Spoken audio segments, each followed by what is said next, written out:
Hi, my name is Graham Harwood, and welcome to the Forum Podcast, a University of Chicago Harris School of Public Policy podcast where students can come on, discuss their opinions on policy, conduct interviews, and generally give their insights into the policy world around us. My name is Graham Harwood, and today we'll be having a discussion with Liz Hempowicz, the Policy Director at the Project on Government Oversight, or POGO. This discussion had a kind of a wide range, covering a series of topics including government oversight over executive branch agencies, inspectors general, transparency, patronage, congressional ethics, just a generally wide range. As you'll see, Liz is very focused on government oversight and making our government work better for the American people. We really appreciated talking to her, and we really appreciate her time, and we hope you enjoy the interview. I have the pleasure to welcome Elizabeth Hempowicz, Director of Public Policy for the Project on Government Oversight, or POGO. She's also a 2022 Practitioner Fellow at the University of Chicago Center for Effective Government.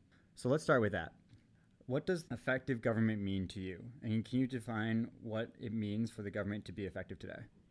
Yeah, and please call me Liz. I don't answer to Elizabeth because I forget that it's my name. But effective government, I think there are a couple different ways to define it, but when I think of an effective government, it is a government that is meeting the needs of the people that it serves, the constituents, and doing so in an ethical and open and transparent way. So yeah, I think that's kind of my short answer, but I can go into a little bit more if you'd like.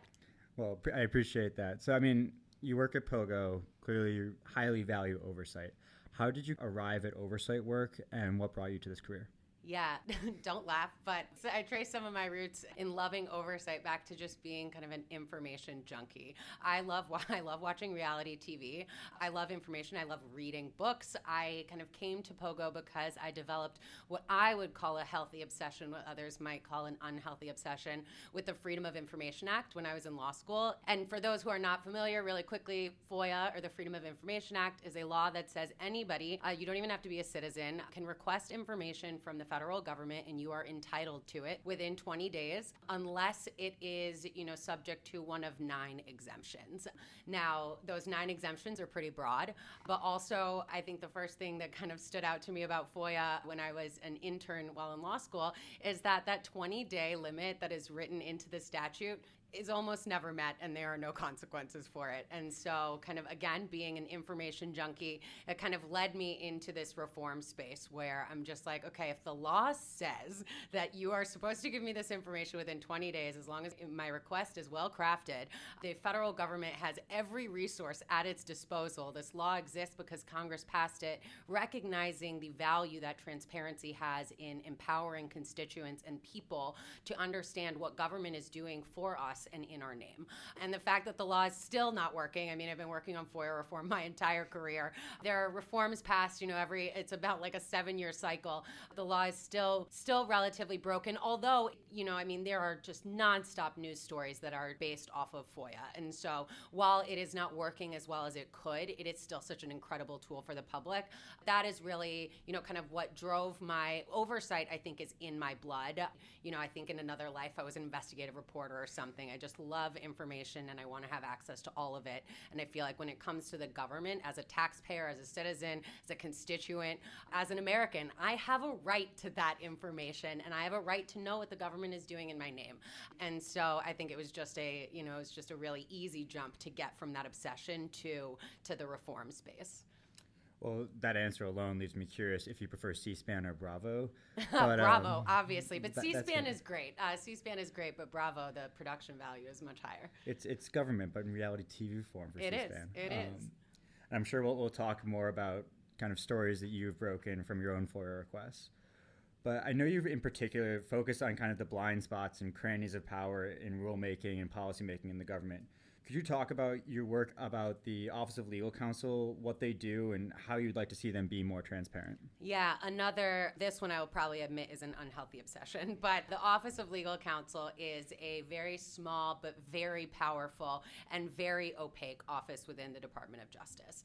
It exists to offer, on paper, legal advice to the President and the Attorney General and different federal agencies, which sounds rather innocuous, sure, except for they do so in in a way that is, like I said, very opaque, and it bills itself, and others in the executive branch, I specify executive branch because it is absolutely limited to that, sees itself as kind of being the final word and being their opinions are air quotes, binding. And that's because agencies, rely on the Attorney General has said essentially, if you listen to OLC and you make your decisions based off of what OLC tells you, then even if it breaks the law, the Department of Justice is not going to prosecute you. And so they treat it as binding because of that, but also there are agencies that don't necessarily consider OLC binding, and I'm not quite sure where the line is there or why, because I would like all agencies to consider OLC non-binding, just legal advice.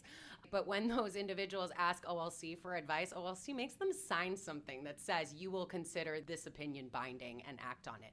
But then, and so we were just talking about FOIA, these opinions can be of real consequence. So a couple noteworthy ones, kind of the legal justification for torture came from OLC. That's a big one. I mean, the opinion that the president and vice president are not covered by federal ethics laws, the Ethics in Government Act, came from OLC.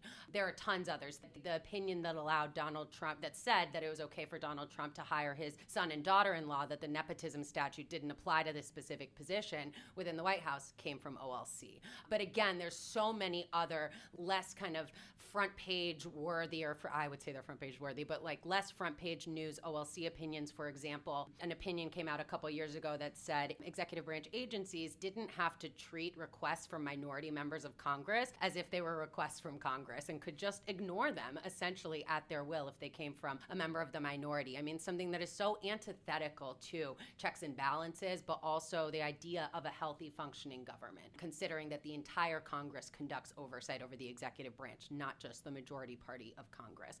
And then we were talking, just to go back to FOIA, these opinions are of such consequence, they are considered binding on executive branch agencies, executive branch actors. You'd think that they would be made public by routinely, they're not. And even if you try to get those opinions under the Freedom of Information Act, agencies will then go to court and say, no, they're not binding, they're just advice. And so they're considered pre-decisional. And so no, we don't have to release it to you, to the public, because that's one of the exemptions. And so OLC likes to have it both ways. And what results is, let's go back to that opinion about members of Congress and executive branch officials not having to answer requests from minority members of Congress. We only know about that because Senator Grassley, an oversight junkie too, and somebody, a member of Congress who really likes to flex his oversight authorities in a way that we would like to see most members of Congress do. But he found out about that and he made a big deal about it. But that opinion was not public when it was issued by OLC. It's public now, so you can look at it and see their legal reasoning. And so I'll just wrap and say that's kind of the long and short of what OLC is. But we could talk for an hour and try to get into why it is so important that this office exists and exists in secret, essentially, and is crafting these very powerful opinions that very rarely end up in court. And when they do, courts do not see them as binding. Courts say, OLC got the law wrong, left and right, again, in the few instances where they are able to adjudicate on those decisions. And so, I shouldn't have to explain why having an all-powerful small office with no independent oversight over it should be a problem for anybody who likes a healthy system of checks and balances in our government.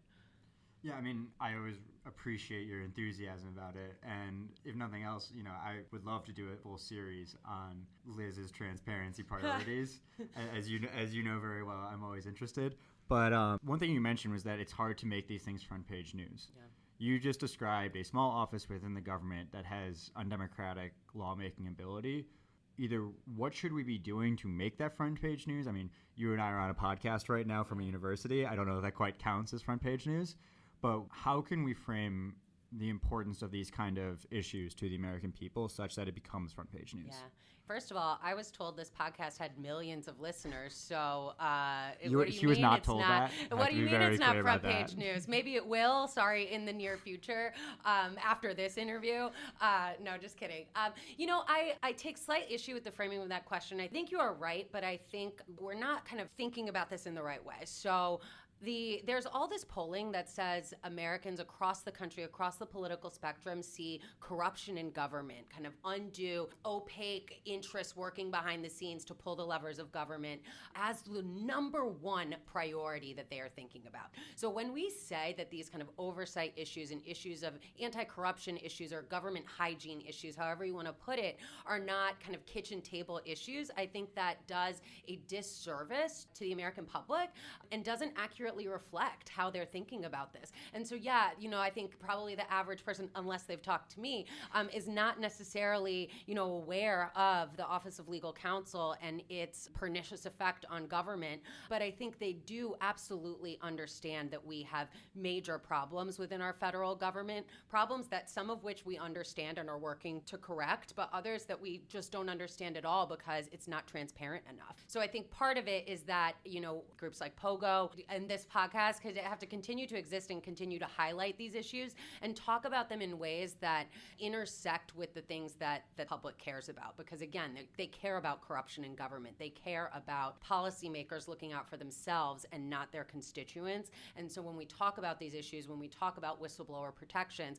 we need to not talk about it as kind of affecting the individual federal employees or the individual contractors that work with the federal government that blow the whistle on waste, fraud, and abuse. We need to talk about how the fact that there is rampant retaliation against those individuals means that there is going to continue to be corruption, waste, fraud, and abuse in federal programs that exist to help people. And when there's waste, fraud, and abuse and corruption in those programs, they are not going to have their intended effect and intended outcome. So I think part of it is framing a problem in a way that meets the public where they are, understanding that corruption and opacity in government is a real problem affecting them, but we need to talk about it and talk about the issues of the day and frame it through that lens. And it just takes a little bit more work, I think, to connect it to what is a kitchen table issue, which is corruption in government. Well, you make it very easy for me because I don't even need to write segues when you just lead into my next question, which is kind of on the transparency, Inspector General, and whistleblower protections. I know this is a personal priority of yours, as well as POGO overall. Could you talk about the importance of that work, of the work of Inspectors General? And more specifically, I know that you've been especially concentrated on the Department of Homeland Security recently. Could you kind of give some background to that issue and how you can elevate this and make it a kitchen table issue for anybody listening to this podcast? Yeah, absolutely. So I think broad overview first is why are whistleblowers and inspectors general important to the public? I mean, we just kind of talked about whistleblowers and the value they play. It's kind of being the front line of defense against waste, fraud, and abuse in federal programs and federal spending. Inspectors general are right there with them. So not only are they an audience that receives whistleblowers' disclosures, but they also investigate those disclosures, and they exist within executive agencies to conduct independent oversight over those agency programs and agency spending. And they exist that way independently.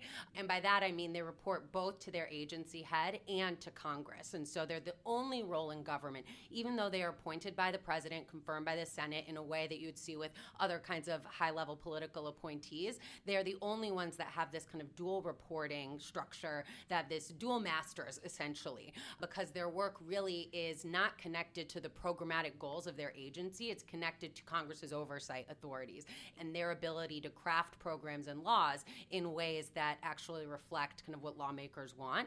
And so what IGs do is IG is short for Inspector General, they investigate agency programs and then they find where things are going wrong within them, kind of in the same way POGO's investigators do, but from outside government. And then they make recommendations for how to improve programs going forward. So one really good example, I think, that will, again, kind of connect this to people and help them understand why this is a kitchen table issue, is right before the Paycheck Protection Program was started up by the SBA. That was a new program, obviously, but it was based off of a program that the SBA, the Small Business Administration, had been administering for over 30 years. And so right before they started up the Paycheck Protection Program, the Inspector General at the SBA put out a white paper saying, here are some lessons learned from previous iterations of this program and how you can protect this work and this program from waste, fraud, and abuse. And what does it mean when you're protecting that program from waste, fraud, and abuse? You are protecting that money so that it can go to the individuals that it was supposed to benefit. Small business owners who, at the early days of the pandemic, had no idea what was to come, what was going to be the economic situation. I had all these restaurants closing, the hospitality industry totally cratered out. And this program existed to keep people on the payroll, right? So protecting that program from waste, fraud, and abuse, again, directly feeds into what were some of the front of mind issues for Americans and the public at that time. But unfortunately, SBA did not take in a lot of those lessons learned. And that's another important thing about inspectors general is they don't have the power to enforce their recommendations. Part of that is because they have this dual reporting structure, that they are not actually an enforcement body within their agency to protect their equity as an internal independent oversight office. And so that leads me to the DHS Inspector General. His name is Dr. Joseph Kavari. He has been there for a couple years. I think he was confirmed in 2019. And POGO has been doing a lot of reporting over a series of years at this point into some really troubling decisions made by Kavari, starting with, I think our first reporting was when he declined to investigate the Secret Service and their role in the Lafayette Square, in the violent clearing of Lafayette Plaza in D.C. on June 1st, 2020. And his explanation at that time was the Department of Interior and the Department of Justice Inspector General are looking at this issue, and so their oversight is going to be enough. Now, I know, and he should have known, that neither of those inspectors general, even though he said, and I've made the Secret Service available to them to answer all their questions, and so that should be sufficient, and I need to preserve my resources for other things. But again, I know, as somebody who's studied the Inspector General system, I assume Inspector General Kavari knows that those agencies do not have the authority to make recommendations for systemic change at the Secret Service. And then later on, once the Department of Interior did finish their review, part of their work showed that the Secret Service agents that were there that day were at the front lines when the violence started. So if there was one law enforcement body that I would like to be subject to rigorous systemic reform recommendations from an independent overseer at a violent clearing of a public space, of a peaceful protest, it would have been the Secret Service. And I found his explanation to be totally lacking, frankly, and then indicative of how he viewed his job and how he would approach his job going forward. There were other instances we reported a year later about the Inspector's General decision to remove or direct the removal of specific findings in a report that was looking into and included examples of law enforcement agents within DHS that had committed domestic violence off duty and then still retained access to their firearms in violation of federal rules. And he directed the removal of some of that information from the report. His explanation after the fact, again, not great, was like, oh, but people already knew about some of those examples. Again, really not compelling and frankly not substantiated by the fact that when we did our reporting and released more information about this, the secretary of the agency made some changes within the agency. What he could have done in response to Inspector General recommendations or the Inspector General report and what should have been how that process worked. At the same time, we reported about how he had also sat on, or deliberately slow-rolled or maybe whatever. I don't know if it was deliberate or not or just incompetence, but slow-rolled the release of a survey that was completed in 2018 that found that over 1/3 of respondents had experienced sexual harassment or sexual misconduct in the workplace. At a time when these law enforcement agencies within DHS are having a really difficult time recruiting people to work there. I wonder if kind of understanding this problem, again, when we reported on that, eventually the Inspector General released those survey results to the agency leadership and to Congress, but still has not released any report related to it. It makes no sense to me whatsoever. His explanation did not make sense. Two more examples. I'm sorry to belabor this, but I think, it is we're really... here for your examples. That's okay, why. Okay, good. And then I'll explain why I'm so fixated on this one Inspector General, because it is a large system. And yes, these examples I think are compelling. But there's another reason why I focused on this. Another example of his inability or unwillingness to meet his mission as the independent overseer at the Department of Homeland Security was his response to congressional oversight over those last two examples that I gave. After POGO's reporting, there were multiple requests from members of Congress, including a bipartisan inquiry from the chair and ranking member of the Senate Judiciary Committee, Chairman Dick Durbin and ranking member Chuck Grassley. Again, favorite senator who really digs in on his oversight responsibilities. Together, they asked Inspector General Kafari about those two examples. He sent them a couple answers. He did respond to them. He gave them a couple briefings. He answered their letters, but he threw his staff under the bus. He gave conflicting answers, saying he didn't know about that survey until years after he had come into the role. But he also, in that same letter, said he found out about the survey when he received this is the ongoing work of the agency. And so, again, didn't really make sense. He kind of said, what was it about the first report? Said that he had all these questions about the report and that the scope of the report had changed over time.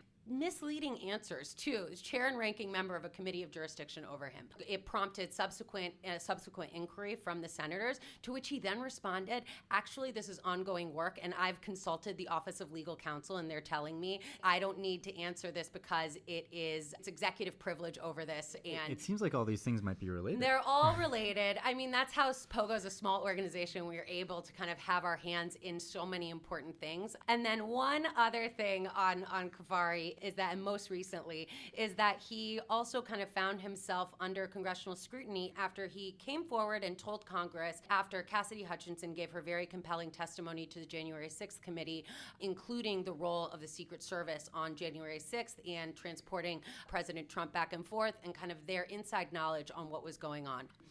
Inspector General Kafari then reached out to Congress and said, hey, by the way, I've been trying to investigate the Secret Service for this, and I found that they had deleted text messages from those days that we are not able to recover, and I just thought you should know. And so everybody in Congress is like, oh my gosh, this is wild. And we're looking at that going, wait a second, this does not seem like the whole story. And so we then were able to report that Kafari had known about those missing text messages for months before he told Congress. And he not only knew about it, but his employees working in his office had drafted up a very detailed report to Congress, or something to be included in a report to Congress, that laid out the issue, that laid out that they had asked the Secret Service for these text messages, that they had found out that they had been deleted and were not retrievable. And then Kafari himself directed that they reduced that down to a couple sentences that didn't mention the Secret Service, didn't say what agency it was, just said we're having trouble receiving records that we have asked for. And then he wants all this credit for making Congress aware of these missing text messages, and is just another in this string of decisions that he's made that do not make sense to me as somebody who has a very basic understanding of the Inspector General role and what their responsibility is, but also shows that he does not view his mission as reporting to Congress. He views his mission as working totally within the agency, putting agency prerogatives first. But again, inspectors general exist to conduct independent oversight of those agencies for the agency benefit and to report to Congress and let Congress know so that they can step in if that makes sense. And so why am I so fixated on this one inspector general? It's not just because those examples are so compelling. It's because they are very compelling. And this is one inspector general who now very publicly is not meeting his mission and has not been held to account for it. So we have known about these problems now for over a year. And there's only one person in the federal government who can discipline Inspector General Kafari, and his name is President Joe Biden.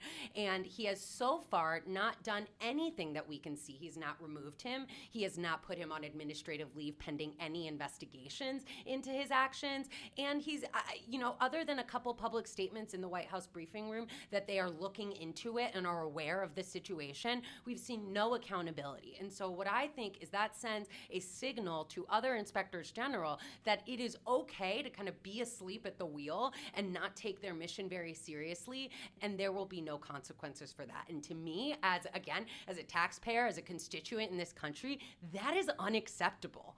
Understanding what inspectors general are supposed to do inside the federal government, it's just completely unacceptable.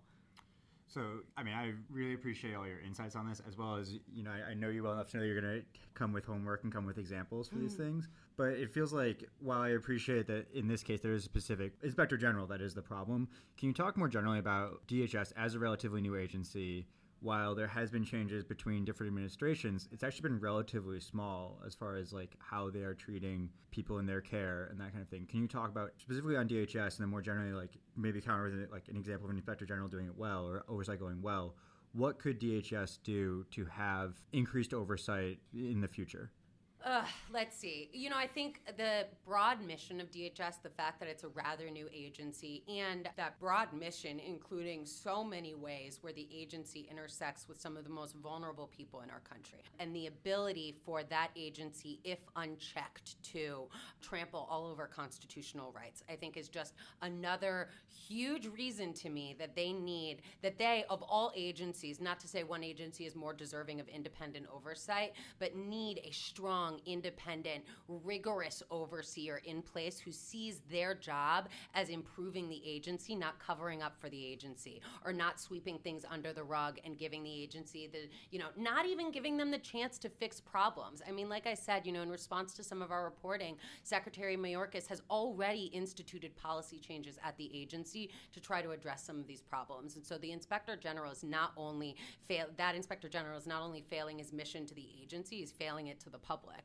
But an example of IGs doing a good job, I mean, the Inspectors General who have been working on overseeing the pandemic response and pandemic relief funds have done a really good job of coordinating amongst themselves and kind of digging in and prioritizing data-based oversight over these massive federal spending programs. That's really exciting. There's an initiative that they've started from the IG community that they plan to continue on even beyond sunsetting this particular oversight sub-project, which I think is really exciting and shows kind of evolving ways of conducting oversight, in this new day and age. That's really exciting to me and shows that these Inspector General are thinking about, how do we not only do our job today, how do we do our job tomorrow? I think that's really exciting. And I think, I'll just go back rather than kind of rack my brain for another example I'll go back to the SBA Inspector General putting out that white paper, before the PPP program got off the ground and said, here are some lessons learned. That's exactly the kind of proactive response we want to see from Inspectors General and really inserting themselves in ways that can be really helpful in these massive programs, particularly in the disaster response space where time is of the essence, and we do really need to learn from past lessons that we've learned from previous programs and implement them very quickly. Well, thank you very much. Just switching gears for a second to kind of talk about not the executive branch, the congressional oversight aspect of this. So I know you have advocated around the Stock Act and limiting trading for members of Congress and their families. Can you talk about where we are in the legislative process right now? And there was also some recent breaking news about rulemaking employees trading on industries they regulate. Can you talk about both where we are on the Stock Act and then if there should be something broader to include executive branch employees as well? Yeah, so where we are on the Stock Act is that, so let me start off by saying that this Congress we've seen, I wish I had the number off the top of my head, but I would say at least maybe around 10 pieces of legislation, some of which are bipartisan, some of which are not, that were introduced to address the issue of members of Congress being able to, without any restrictions whatsoever, invest in, buy, sell, trade individual stocks, even if they are sitting on committees that can affect what those stock prices look like, even though they are privy to so much insider information. And yes, while they are subject to criminal insider trading laws, the speech and debate clause generally protects them from investigation and prosecution for actions related to their lawmaking. And so when you have a member of Congress prosecuted for insider trading, which we have seen a couple times, it is because what they did is so outside of the realm of what most members of Congress are doing that DOJ is able to bring criminal charges against them. So anytime you hear somebody, particularly a member of Congress, say, no, we don't need restrictions because criminal insider trading laws apply to us, please just roll your eyes really big for me. It would just make me happy. I'll do my best. Thank you for the stage directions. Thank you. Yes. Because yes, it's technically true, but they know that that is not adequate. And the fact that they continue to say that to the public with a straight face, to me, just belies such a disrespect to the public that is so outraged, understandably outraged by this behavior from their members of Congress. So where are we now? There's all this legislation introduced. The public cares so much about it. There's all this polling, again, left, right, center. Everyone cares about this. Everyone outside of Congress is like, this makes no sense. I don't want this to happen. Congress, do something about it. You'd think with those two ingredients, public perception, public will around it, multiple pieces of legislation, some of them them strongly bipartisan, that we would have seen legislation passed by now. But you'd be wrong. What we have now, though, is we have in both chambers, they decided, okay, let's kind of take all these pieces of legislation and let's try to create some consensus legislation around that. In the Senate, that process, to me, is working quite well, if a little bit slow for my taste, but I am just impatient by nature. And so, and why do I say it's working well is because I think the individuals leading it at the top of the desk is Senator Jeff Merkley. I know he's working with Senator Elizabeth Warren, Senator John Ossoff, and then some of their Republican colleagues. I know Senator Daines is one of them. And they are, from my perspective, they are genuinely trying to address this problem and trying to come up with legislation that will not only pass the Senate, but will address the most pernicious forms of this kind of insider trading that we see in Congress and will actually answer the problem. But we haven't seen that legislation yet. It has not been introduced. I was really sad that it did not happen before the Senate left for recess before the midterms, because while I think the leaders of this working group and the members engaged in this working group are working on this for the right reason, I do not have the same faith that their colleagues will feel, or enough of their colleagues will feel, that incentive to get something done on this issue that they don't necessarily want to legislate on, but are doing so because the public wants them to. They don't have the threat of an election coming up. And then in the House, things are less rosy. We did finally see some consensus legislation that was introduced by the chairwoman of the House Administration Committee, Representative Zoe Lofgren, and it's generally good legislation, but it includes a couple provisions that kind of swallow up all the good that would be in there. One of which, in particular, it really is driving me nuts and just creates this giant loophole, or creates kind of this infinite loophole that not only Congress, but the executive branch too, which would allow them to create kind of fake blind trusts for members to pretend like they've given up control over their financial assets, but not actually be subject to the rules that govern a blind trust, which say, like, you can't tell the trustee what to do with that money. That trustee can't tell you what they're doing with those stocks. It's really supposed to kind of keep members or those individuals who own those financial assets in the dark. That's why they're called a blind trust.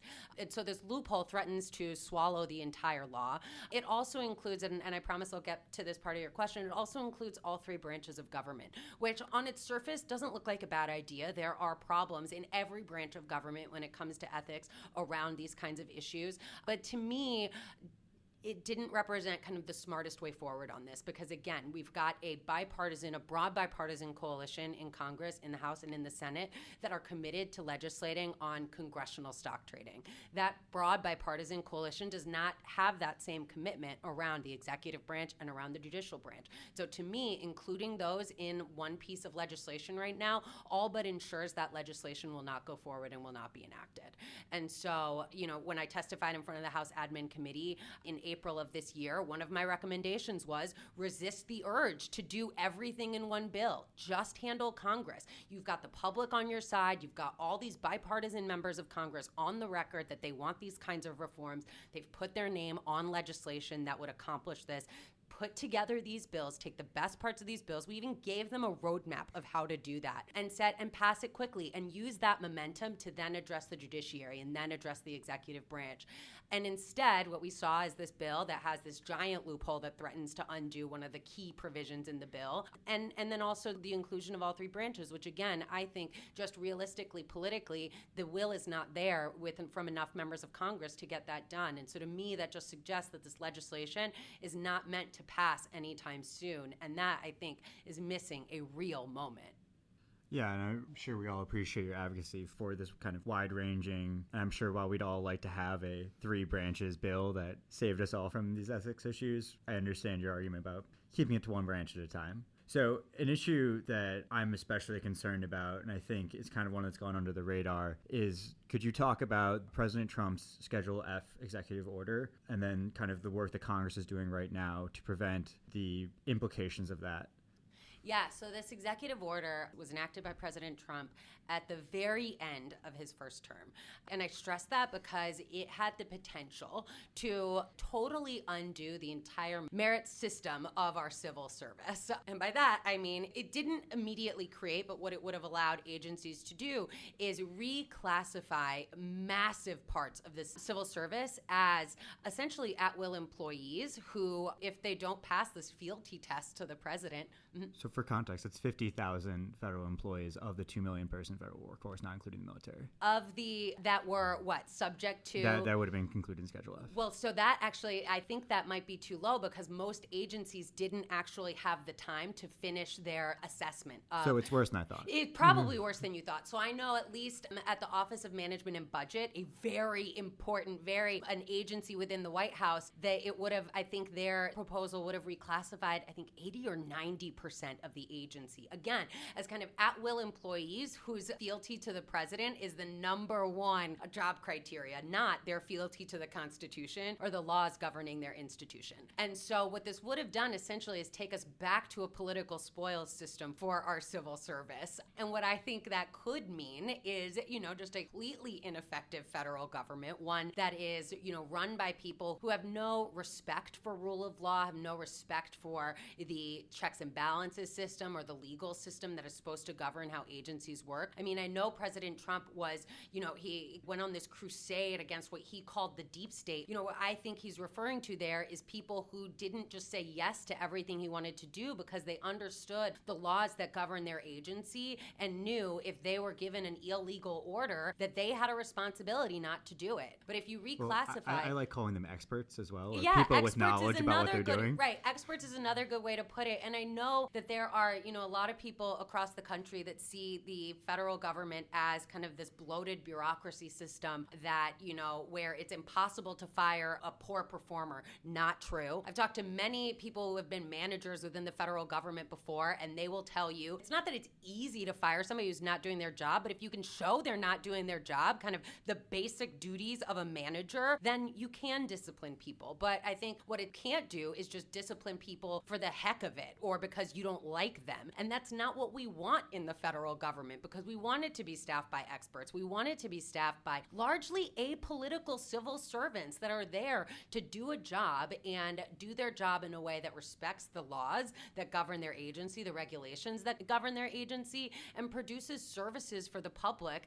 that the agencies exist to produce. Anyway, so back to Schedule F is I think it was just, we were very lucky that the president did not come to this solution earlier on in his presidency because it happened right at the end of his first term. Most agencies did not have time to actually do the assessment of how many individuals, how many employees should we reclassify. And so it didn't go forward. And then of course the president lost the election and a new administration came in. They rescinded that executive order. President Biden has been very clear that he wants a merit-based civil service, that he understands why that is our system. Before we had a merit-based civil service, we did have a political spoils system, and it wasn't great. That's why Congress changed it. And so I think part of this also is just taking a step back and realizing how we got here, how we got what we have today. And sure, there are absolutely changes I would like to see made to some of the laws governing our civil service, namely whistleblower protection laws, and make them actually enforceable and meaningful, making it so that you can just get rid of any federal employee who you disagree with or disagrees with you. If you're a political appointee, is not the way to do it, is not the way to have, from the way we started this conversation,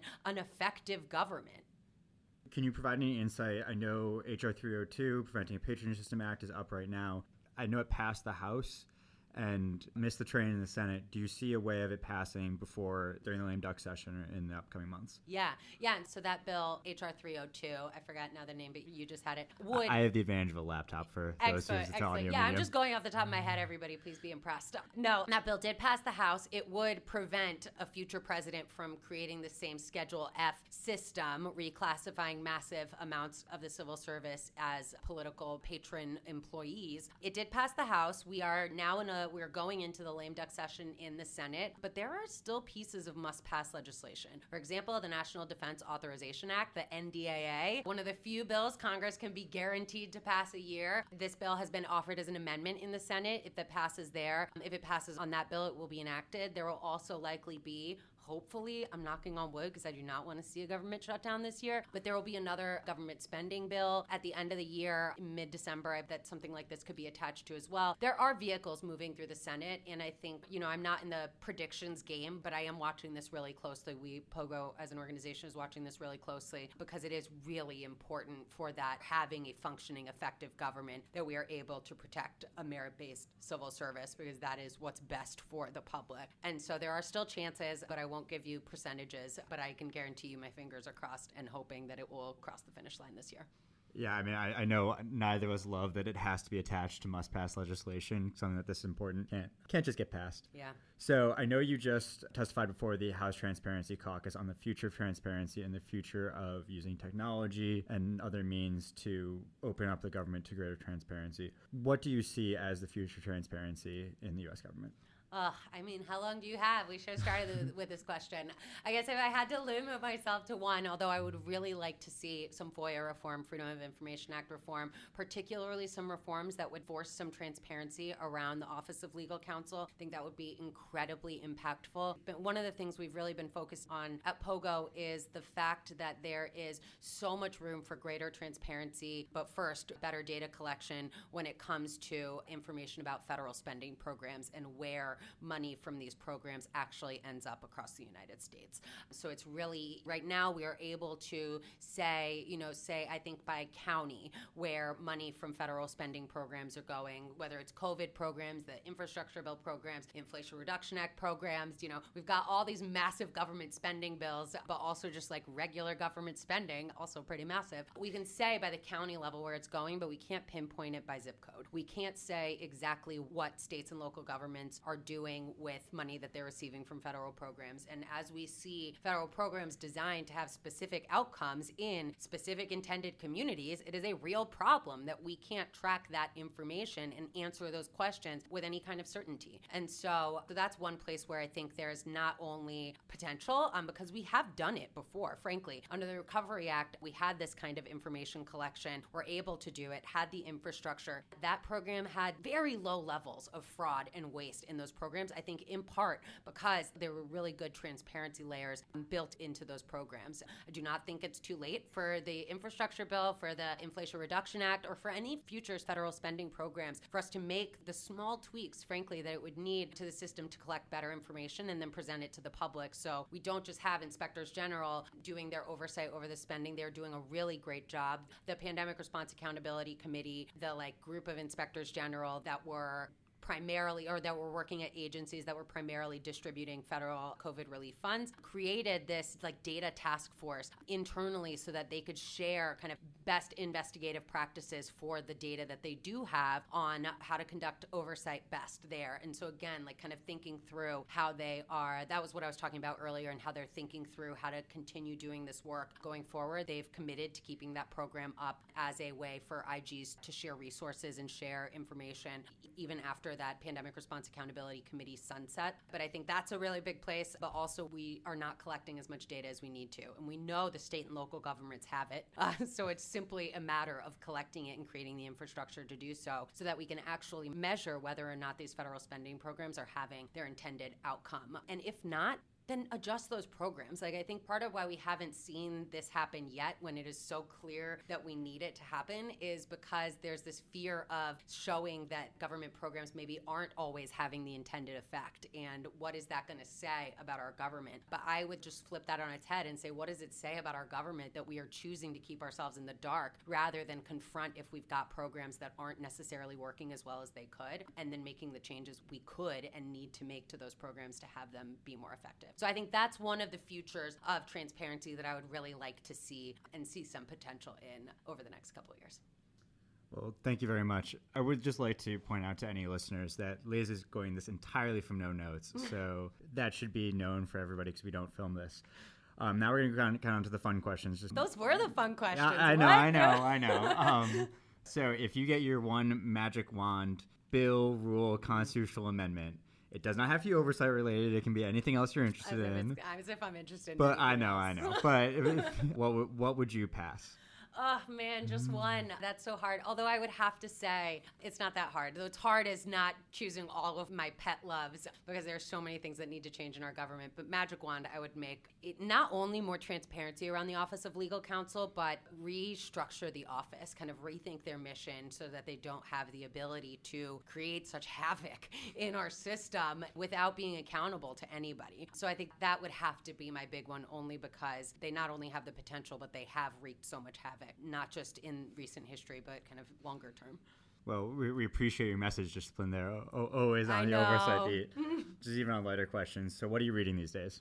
Oh, what am I reading these days? Actually, this is not at all a light, but I am reading Man's Search for Meaning, Man's Quest for Meaning. It's written by a Holocaust survivor and a doctor, and he was kind of going through the pathology of what he saw in concentration camps when he was there. And I just finished the memoir portion of it, and I'm about to get into his philosophy behind how to have a meaningful life and how to have meaning. And so that is what I'm reading right now. So existential questions are how you unwind from your work berating inspectors general. Yeah, that's exactly right. Well, I love that for you. I usually read some fun stuff too. I'm not reading anything fun at the moment because I'm a little bit behind on my book club. But that's what the reality TV is for. That's exactly what the reality TV is for. Well, what are you watching then? Always Real Housewives. Real Housewives of Salt Lake City just came back, and oh my gosh, it's 2 episodes in and it's amazing. But yeah, so that's kind of front and center. While I am not qualified to discuss any of the topics we've discussed, I am definitely not qualified to discuss that. So I'm going to walk away from that one. What is your favorite app on your phone right now? Oh, favorite app.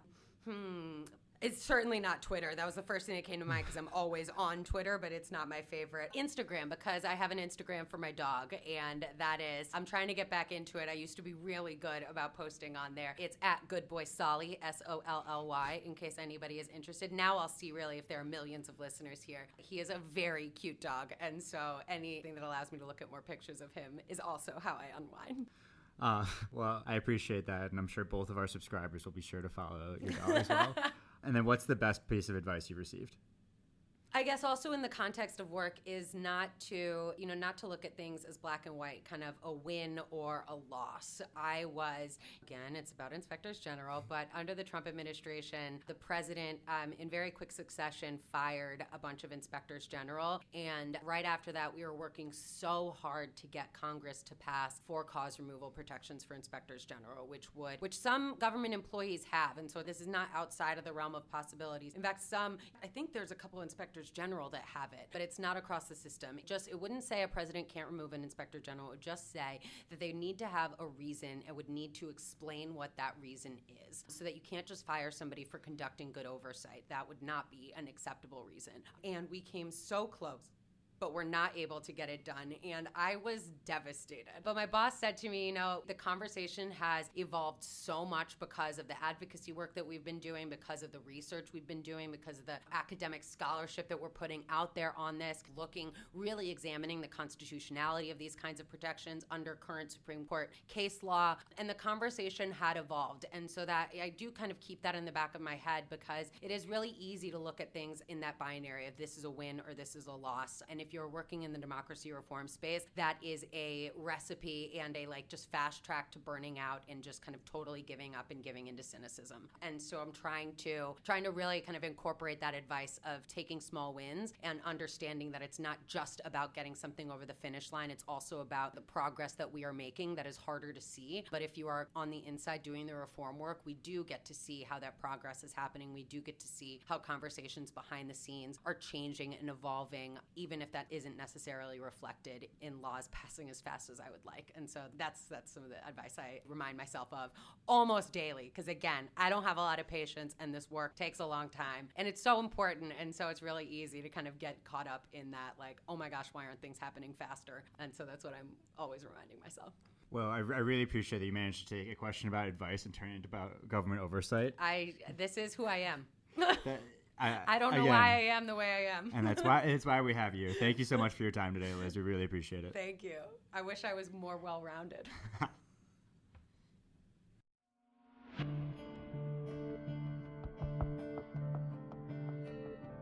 Thank you for joining us for this episode of The Forum. We hope you enjoyed our conversation about government oversight and accountability. We would like to thank Liz Hempowicz, the Project on Government Oversight, Dion Lamel, and the University of Chicago Center for Effective Government for their help with this episode. The forum is a project of UC3P, the University of Chicago Harris School of Public Policy Podcast Network. The forum is produced by Sarah Luling, Ibrahim Rashid, and Cole Von Glon. This episode was edited by Rima Saleh. If you'd like to learn more or connect with us, please view relevant details in our show notes.